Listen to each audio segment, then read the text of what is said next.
Ken hanya bisa mengulum senyum kecil saat melihat wajah Zoya yang memerah. Gadis ini pasti tengah merasakan malu yang luar biasa dan diam-diam membenarkan ucapannya. Dan Ken akan terus mengingatkan itu semua pada Zoya. Tentang sentuhannya yang menggelora dan tentang kenikmatan yang Zoya terima. Rasanya kalau dia tega, ingin sekali Ken kembali menyergap tubuh semampai itu.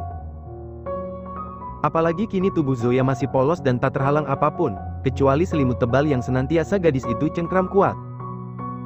Hingga cukup lama kesenjangan waktu itu terjadi, Zoya benar-benar tidak mengucapkan sepatah kata pun. Dia hanya menggigit bibir bawahnya, merasa cemas bercampur malu.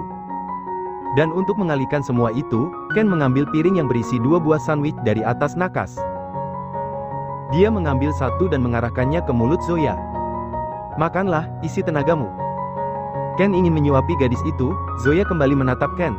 Dia bergeming sesaat lalu menggelengkan kepala. Menolak semua perlakuan manis pria itu. Dia tidak mau terjebak semakin jauh, dan akhirnya dia sendiri yang terluka.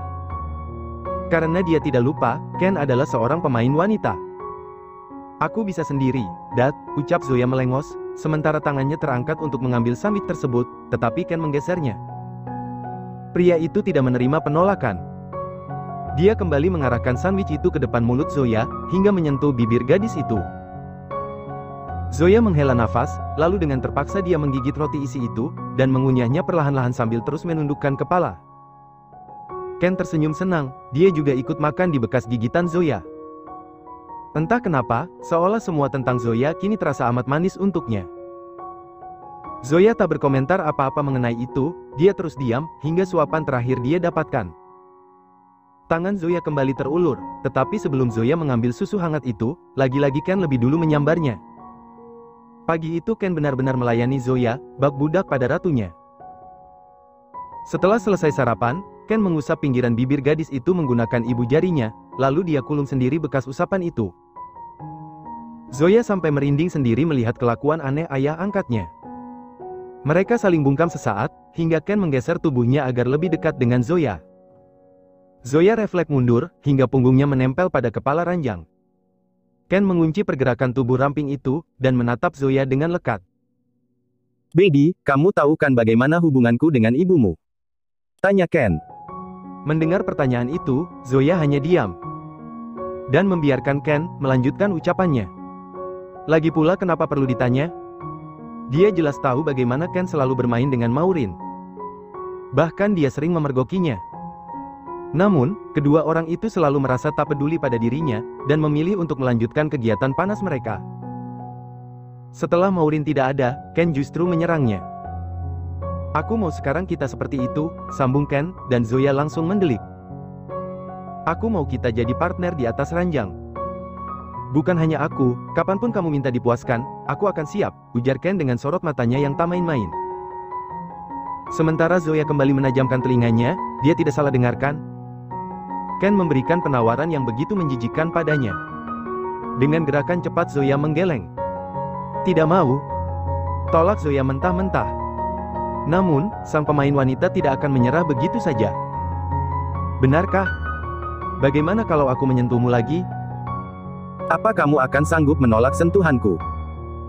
Zoya mengangguk mantap, dia tidak mau lagi terjebak dengan permainan Ken. Aku sangat sanggup." Cetusnya tak mau kalah. Ken menyeringai tipis, lalu memajukan wajahnya. "Kalau begitu kita buat kesepakatan." "Kesepakatan? Kesepakatan apa?" tanya Zoya dengan kening yang mengernyit, tak mengerti dengan maksud pria tampan itu. "Aku akan menyentuhmu lagi, kalau kamu sampai mendesak karena permainanku. Itu artinya kita fix menjadi partner ranjang. Kita akan melakukannya lagi dan lagi." Jelas Ken. Tanpa menunggu Zoya menjawab iya atau tidak, Ken segera mengikat kedua tangan Zoya di kepala ranjang, pun dengan kedua kaki gadis itu. Agar Zoya tak melawannya, dan fokus dengan apa yang akan dia berikan, sebuah sentuhan maut yang mampu meluluhlantakkan kesadaran sang gadis. Tubuh polos Zoya terpampang nyata, bahkan bekas kemerahan yang Ken ciptakan begitu kentara di kulit putih bersih itu. Mata tajam Ken semakin menatap lapar, tetapi belum saatnya dia bermain, dia perlu mengalahkan lawan. "Dedi, kamu mau apa? Kamu mau menyiksaku?" Pekik Zoya sambil mengangkat tubuhnya, merasa risih ditatap seperti itu oleh Ken. No, baby. Aku justru akan membuatmu menikmati sensasi yang berbeda. Aku pastikan kamu akan kalah, balas Ken. Gadis itu mendongak, dia benar-benar tak bisa menahan gairah sukmanya yang begitu mudah dipancing oleh Ken. Zoya menggelengkan kepalanya. Daddy, stop. Namun, Ken tak mengindahkan peringatan gadis itu, dia terus saja dengan aksinya, sudah dipastikan sebentar lagi Zoya akan kalah dan jatuh pada permainannya. Daddy, please stop. Zoya nggak mau lanjutin. Pekik gadis itu, tangannya terkepal kuat, masih berusaha menahan semuanya. Zoya memejamkan matanya kuat-kuat. Dadanya membusung dengan mulut yang menganga hingga akhirnya. Arg! Zoya menyerah. Dia mendes asteris keras karena tak mampu lagi untuk menolak sentuhan Ken. Mendengar itu, Ken langsung tersenyum lebar. Ken mencium wajah Zoya sambil membuka ikatan itu. Aku sudah menduganya, baby. Kamu akan kalah. Setelah semua ikatan itu terlepas, Ken menggendong tubuh lemas Zoya ala bridal style menuju kamar mandi. Dia akan mengajak Zoya mandi bersama, untuk merayakan hubungan baru mereka. Kita perlu merayakannya di dalam sana, baby. Ken menggigit gemas dagu Zoya, dan terus membawa tubuh langsing itu masuk ke dalam sana. Suara lenguhan terdengar bersahutan dari dalam kamar mandi, karena nyatanya sekuat apapun Zoya melawan Ken, gadis itu akan tetap kalah, dan jatuh pada permainan sang raga perkasa. Lantas setelah itu, Ken melepaskan cekalan tangannya yang mengunci kedua tangan Zoya. Lalu membawa tubuh itu untuk mandi bersama, di bawah guyuran shower, Ken membantu Zoya menyabuni seluruh tubuhnya. Ken kembali menggendong tubuh Zoya keluar dari sana, dan gadis itu hanya mampu menurut. Pria itu menurunkan Zoya di depan meja rias, dan mengambil handuk kecil. Namun, begitu dia ingin mengeringkan rambut Zoya, pintu kamar mereka diketuk, dan mereka kompak menoleh ke sumber suara. Siapa? Tanya Ken. Tidak biasanya ada yang mengganggu kesenangannya. Ini saya, Tuan. Saya mau memberitahu kalau di bawah ada kakek Abian, dia sedang menunggu Anda, ucap Bilila apa adanya. Kakek. Kepala asisten rumah tangga di mansion milik Ken turun setelah sang tuan mengatakan akan menyusul. Dia cukup tahu apa yang sudah terjadi di dalam sana, bahkan suara teriakan Zoya semalam jelas sekali di dalam indera pendengarannya. Namun, baik dia dan orang yang ada di dalam mansion ini lebih memilih untuk bungkam. Karena kejadian ini tak hanya sekali dua kali, bahkan hampir setiap hari. Tutup mulut adalah jurus terampuh, jika mereka ingin tetap bekerja dengan Ken. Karena pria itu tidak akan segan mendepak siapa saja yang berani mengusik kesenangannya. Setelah kepergian Bilila, Ken mendekat ke arah Zoya, dia memeluk tubuh berbalut kain kimono itu dari belakang dan menatap pantulan wajah mereka lewat cermin di depan sana. Baby, pindahlah ke kamarmu, dan jangan turun sebelum aku naik. Aku mau menemui kakek dulu di bawah, ucap Ken, dan langsung dijawab anggukan oleh Zoya. Karena gadis itu tidak mau ikut campur dalam urusan keluarga Ken. Pria matang itu mengulum senyum, suka sekali kalau Zoya patuh pada ucapannya. Lantas dia menciumi pipi Zoya dan turun hingga ke leher, setelah itu baru dia melepaskan gadis cantik itu. Baby, aku keluar dulu. Ken melangkah keluar dari kamar itu dan berpindah ke kamarnya untuk berganti pakaian. Baru kemudian Ken turun dan menemui sang kakek yang sudah lama tak mengunjunginya. Ken menapaki satu persatu anak tangga, dan berjalan ke arah ruang keluarga. Tepat di ambang sekat pintu masuk, Ken sudah bisa melihat kakeknya, dan pria tua itu tidak sendiri. Ken memutar bola matanya jengah, lalu berjalan santai, tanpa sopan santun atau menyapa terlebih dahulu. Ken langsung duduk di depan sang kakek, Abian. Melihat itu, kakek Abian menghela nafas. Sikap Ken masih sama seperti dulu, semaunya dan tidak suka diatur. Ken menatap ke arah kakek Abian dan juga seseorang yang ada di samping pria tua itu. Dia menarik bibirnya sinis, seperti tahu apa yang direncanakan sang kakek. Ada apa kakek kemari? Masih ingat punya cucu ternyata.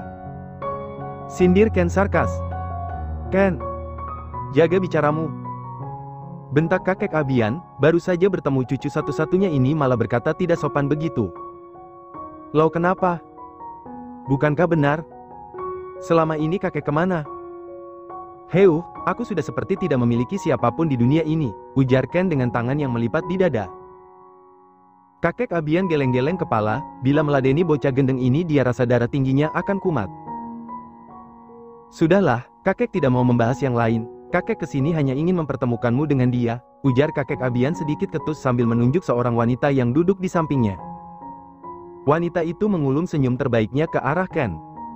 "Hai, Kak Ken," sapanya. Sementara pria itu bergeming, semakin menelisik penampilan sang wanita dari atas hingga ke bawah. "Cih," dia berdecih. "Cantik, kan?" tanya sang kakek berbinar, berharap Ken akan suka. "Tentu saja cantik, dia kan seorang wanita." "Dan rasa lubangnya pasti sama," balas Ken nyeleneh, tidak peduli reaksi kakek Abian selanjutnya. Mendengar itu, kakek Abian langsung memejamkan mata dan menarik nafas dalam-dalam, lalu menghentak lantai menggunakan tongkatnya. "Bug!" Apa reaksi Ken? Biasa saja, ya dia malah mengangkat kedua alisnya, seolah apa yang dia bicarakan bukanlah sesuatu yang salah. Sementara wanita yang di samping kakek Abian mengelus tangan pria tua itu, agar bersikap lebih tenang.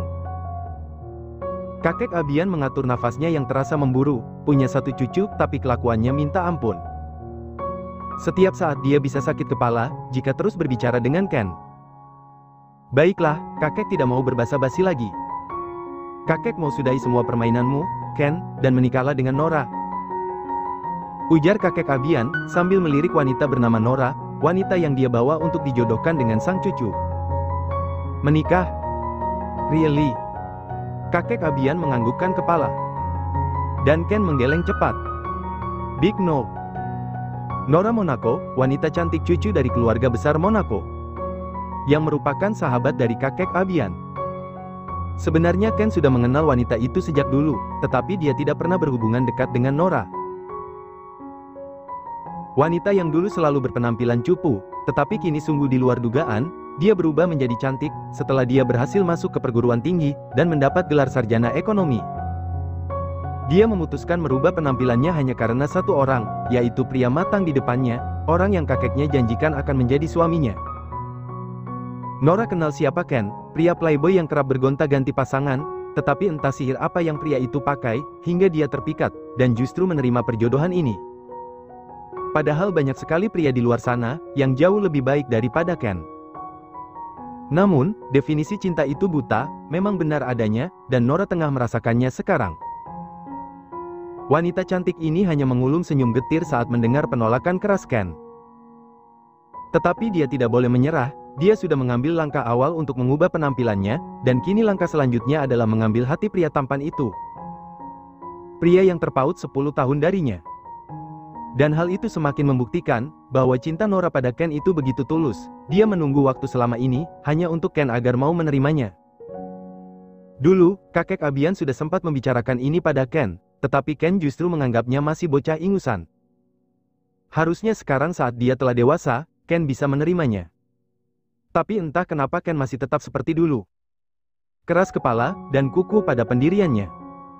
"Ken, apa yang kamu tunggu lagi? Usiamu sudah sangat matang untuk menikah.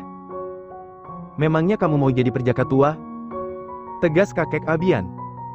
Sungguh tidak mengerti dengan jalan pikiran cucunya. "Aku sudah tidak perjaka.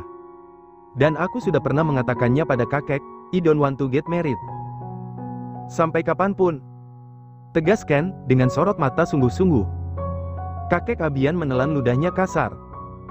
Dia mencoba mengatur nafasnya agar tidak terpancing emosi, dan memijit pelipisnya yang terasa berdenyut-denyut. "Ken, tapi keluarga Tan butuh penerus, dan hanya kamu satu-satunya harapan kakek, dan kamu pun perlu ingat dengan satu hal, kamu tidak akan selamanya muda, dan bebas seperti ini," ujar pria tua itu dengan suara yang memelan. "I don't care, kalau kakek mau ada penerus, kakek saja yang menikah dengannya, jangan menyuruh aku." "Ken!" bentak kakek Abian. "Apa?" balas Ken tak kalah berteriak. "Kak Ken, tolong bersikaplah lebih lembut pada kakek," ucap Nora menengahi. "Diam, jangan mengaturku," sentak Ken dengan bola mata menajam. Nora langsung mengatupkan bibirnya, dan lagi-lagi dia hanya bisa mengusap lengan kakek Abian. Sementara pria tua itu sudah tak habis pikir dengan apa yang ada di otak Ken. "Wanita jalang yang kamu pelihara itu sudah mati, lalu wanita mana lagi yang akan kamu jadikan budak nafsumu?" Tanya kakek Abian, dia jelas tahu tentang keberadaan Maureen dan Zoya yang tinggal di mansion ini. Kakek tidak perlu tahu, karena aku sudah mendapatkannya, bahkan lebih banyak, jawab Ken sambil melirik Nora. Dia sengaja mengeraskan suara dan dilebih-lebihkan, agar wanita itu jijik padanya, dan menolak perjodohan ini. Ken, kakek sudah berusaha mencari wanita yang jauh lebih baik daripada ibumu, tidak bisakah kamu menuruti permintaan kakek? Ken menggeleng. Tidak ada wanita yang baik di dunia ini, mereka semua sama. Kakek Abian menghela nafas, susah sekali untuk membujuk Ken. Kenapa kamu berpikir picik seperti itu? Kakek tanya kenapa? Karena setelah kejadian itu, aku tidak pernah percaya pada pernikahan. Tegas Ken. Baiklah, tapi mulai hari ini, Nora akan tinggal di sini. Dan kakek akan pastikan, semua wanita jalaangmu akan kakek singkirkan. Tegas kakek Abian. Ken tersenyum sinis, lalu bangkit dari duduknya. Terserah, tapi ingat. Jangan pernah campuri urusan pribadiku, dan jangan harap aku akan menikahinya. Setelah itu, Ken langsung berlalu dari sana, tanpa menoleh sedikit pun ke arah dua orang itu.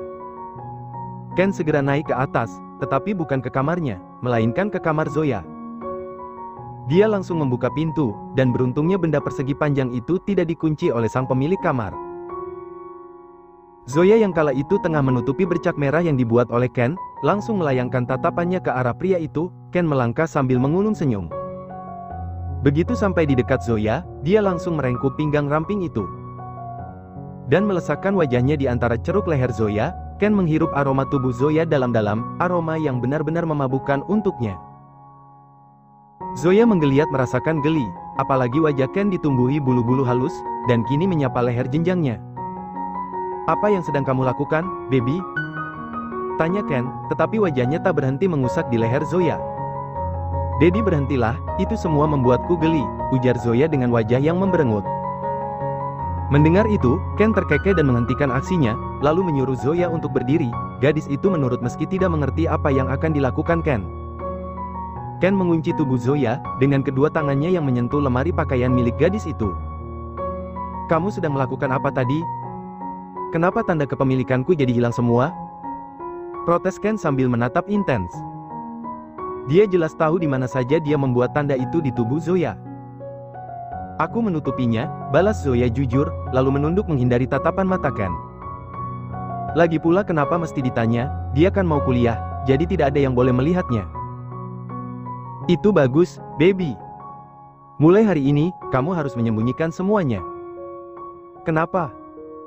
Tanya Zoya, maksudnya iya, Zoya akan menyembunyikannya. Ralat gadis itu cepat-cepat dengan sedikit terbata. Ken lagi-lagi mengulum senyum, suka sekali dengan sikap lugu Zoya. Pria tampan itu menyelipkan juntayan anak rambut Zoya ke belakang telinga. Lalu mengusap lembut bibir gadis itu menggunakan ibu jarinya. Dan ingat, mulai saat ini juga. Jangan pernah kunci pintu kamarmu saat tidur, ujar Ken, dan membuat Zoya langsung mengernyit heran. Sebenarnya ada apa sih? Apa yang pria itu rencanakan? Wai. Kakek datang membawa mata-mata, sayang. Kamu tidak ingin dia mengetahui hubungan kita bukan? Sebisa mungkin Ken akan menutupi hubungannya dengan Zoya dari sang kakek dan juga wanita bernama Nora. Lalu apa hubungannya dengan pintu kamar? Sudahlah, menurut saja apa kataku. Dan sekarang, kamu tidak perlu masuk kuliah, aku tahu kamu kelelahan. Tidak, aku tidak apa-apa, aku akan tetap masuk kuliah. Benar tidak lelah? Zoya mengangguk, meyakinkan bahwa dirinya memang masih mampu untuk datang ke kampus. Kalau begitu main satu kali lagi denganku, buktikan bahwa kamu tidak lelah. Zoya langsung mendelik, dan menggelengkan kepalanya. Tidak mau. Tolak Zoya mentah-mentah. Makanya ikuti saja apa kataku, kelinci kecilku yang manis. Ken mencium pipi Zoya secara bergantian, lalu menarik dagu itu dan melesatkan ses asteris pan di bibir ranum milik Zoya. Zoya hanya mampu menerima semua perlakuan itu, meski dalam hatinya menolak. I'm sorry, baby. Aku buat satu lagi di sini. Tunjukkan, pada tanda yang baru saja dia buat. Zoya mencebik lalu refleks memukul dada Ken dengan keras. Dedi selalu saja semaunya. Kenapa, bukankah kamu menyukainya? Bahkan kamu terus mendesah. Wajah Zoya langsung berubah merah padam. Ken selalu saja mengungkit-ngungkit hal itu dengannya. Membuat dia malu, dan tidak punya muka. Mesum terus. Sudah sana, lebih baik Dedi keluar dari kamar Zoya. Zoya mau istirahat saja, ucap gadis itu sambil sedikit mendorong dada Ken. Benar juga, ya sudah selamat beristirahat my sugar baby. Dedi ke kantor dulu. Zoya hanya mengangguk untuk melepas kepergian Ken. Namun, sebelum itu Ken lagi-lagi memberikan kecupan singkat yang nyaris tak terduga. Jangan lupa dengan pesanku.